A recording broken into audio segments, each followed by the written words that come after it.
Happy Saturday, Risers. Hope you are safe and well. Saagar and I are back with some of our favorite moments from our interviews this week. Investigative reporter Rich McHugh joined us to discuss a criminal complaint that Joe Biden accuser Tara Reade filed in D.C. last week. Friend of the show, Zed Jelani, discussed the rural-urban divide when it comes to coronavirus. And The Intercept's Ryan Grimm joined us to talk about the next steps of the Biden campaign in their push to try to attract Bernie Sanders supporters. If that's going to happen. So with Biden making something resembling a push to attract Bernie's progressive base, we thought we'd take a look at the immediate future for what is left for the new left. Is there anything that the Biden camp can do to earn the votes of millennial and Gen Z progressive voters? And what are the next steps for that movement? Former Sanders campaign press secretary Briana Joy Gray, she joined us this week. She received criticism refusing to endorse Biden and continues to criticize his campaign even after a former boss said it would, quote, be irresponsible to support a different candidate.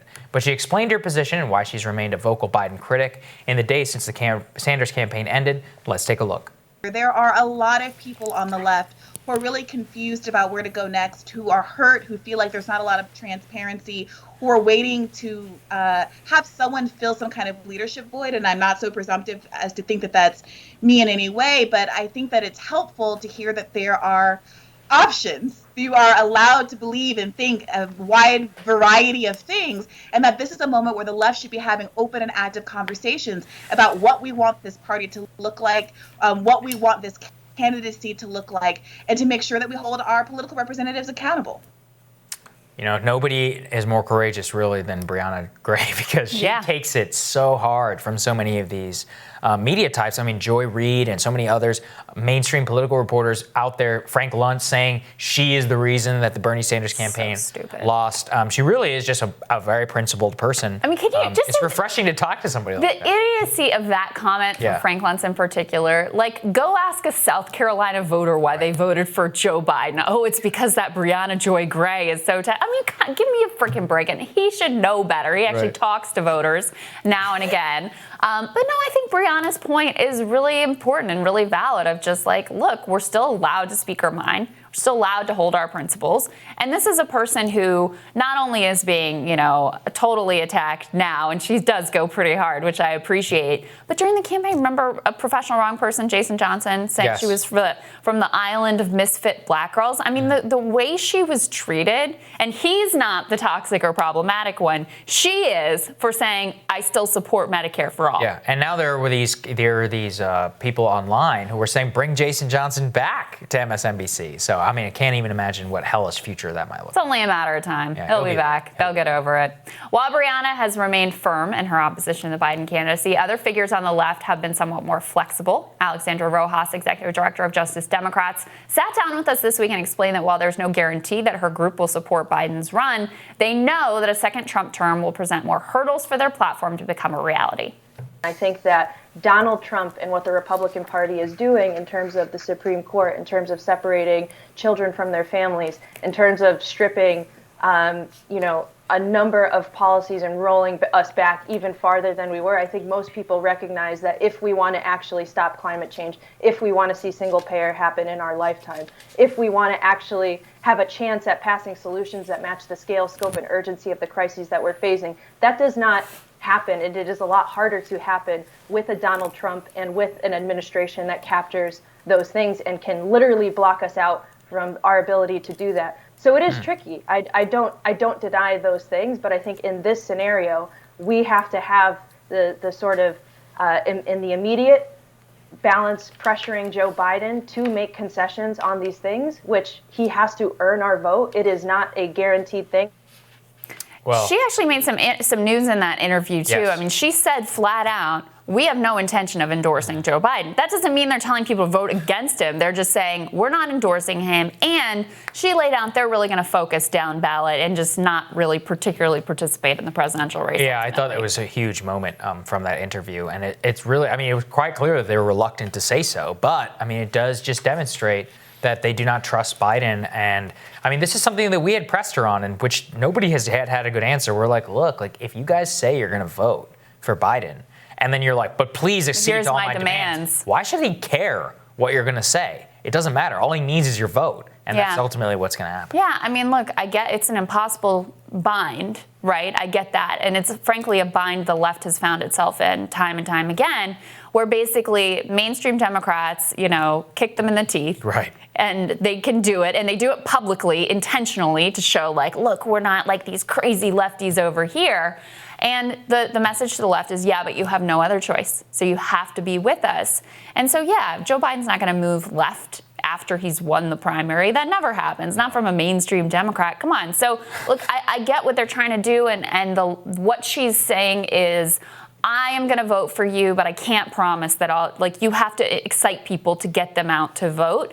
Is that a lot of leverage? I think it's hard to see when you pledge up front. Where is your leverage? What is the leverage when you say up front, I'm going to vote for you? So that's the bind that the left finds itself in. Certainly. All right. Finally, we wanted to return to our conversation with Nina Turner, one of the Sanders campaign national co-chairs.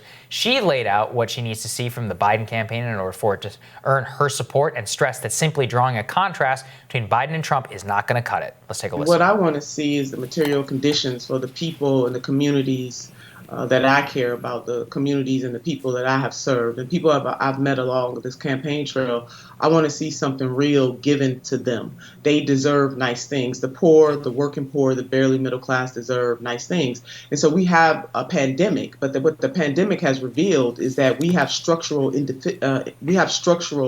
inefficiencies in the system, even before the pandemic, even before President Donald Trump, J. Trump, who is indeed the worst president in modern history.